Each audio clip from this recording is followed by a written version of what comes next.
দীর্ঘ ৮ বছর পর প্রবাস কাটিয়ে যখন কাউকে না জানিয়ে বাড়িতে এসে সারপ্রাইজ দেবো বলে বাড়িতে এসে আমি নিজেই সারপ্রাইজ হয়ে যাই। কারণ আজকে আমার ছোট ভাইয়ের বিয়ে, অথচ আমাকে কেউ একবারও বলেনি। আমি বাড়িতে আসায় কেউ খুশি হতে পারেনি।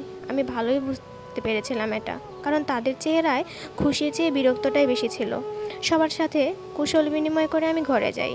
তখন বাবা আমার পিছনে পিছনে আসে এবং বলে, কে নিলয়, হঠাৎ বাড়ি চলে আসলি, কোনো সমস্যা হয়েছে নাকি? আমি বললাম, না বাবা, কোনো সমস্যা হয় নাই, তোমাদের দেখতে মন চাইলো তো তাই চলে আসলাম। বাবা বলল, ও তাহলে আবার কখন যাবি? বাবার কথাটা শুনে কিছুটা অবাক হলাম। এইমাত্র বাড়ি আসলাম আর জিজ্ঞেস করছো কখন যাবি? একটা মুচকি হাসি দিয়ে বললাম, কিছুদিন পরই চলে যাও বাবা।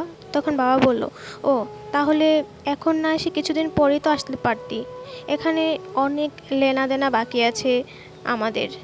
আমি বাবার কথা শুনে কিছু বললাম না। তখন মা বলল, কিরে বাবা, চলে আসলি কেন, কোনো সমস্যা হয়েছে নাকি?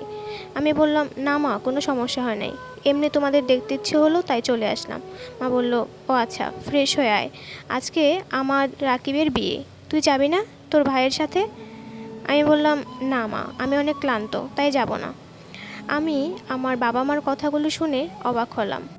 বড় ছেলে বিয়ে করে নাই, তাকে জিজ্ঞেস করে ছোট ভাইয়ের বিয়েতে যাবে কিনা।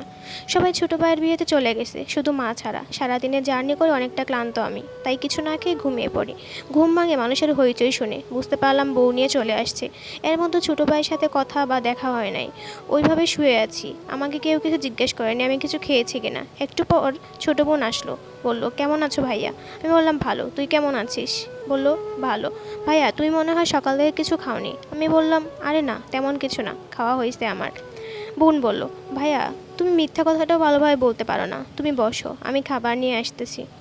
মানুষ বলে মা নাকি সন্তানের দুঃখ বোঝে, কিন্তু আমার বেলা উল্টো।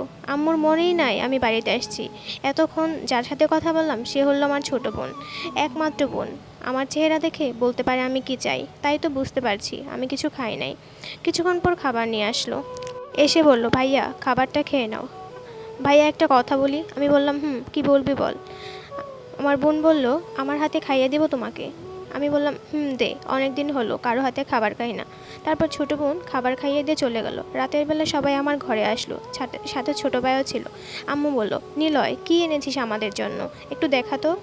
আমি বললাম, এনেছিলাম অনেক কিছু, কিন্তু কাকে কী দিব বুঝতে পারছি না। তখন বাবা বলল, কাকে কী দিবি মানে? আমার তোর পরিবার মানে আমাদেরকে দিবি? আমি মুচকি হাসি দিয়ে বললাম, তোমরা আমার পরিবার? বাবা বলল, কেন? আমি বললাম, না এমনি, আমি এখন কিছু খুলতে পারবো না, 2 দিন পরে খুলবো। এ কথা শুনে সবাই চলে গেল। কি আজব দুনিয়া, আমার থেকে তাদের কাছে জিনিসটার দাম অনেক বেশি। দেখতে দেখতে 2 দিন কেটে গেল। তারপর হঠাৎ করে একদিন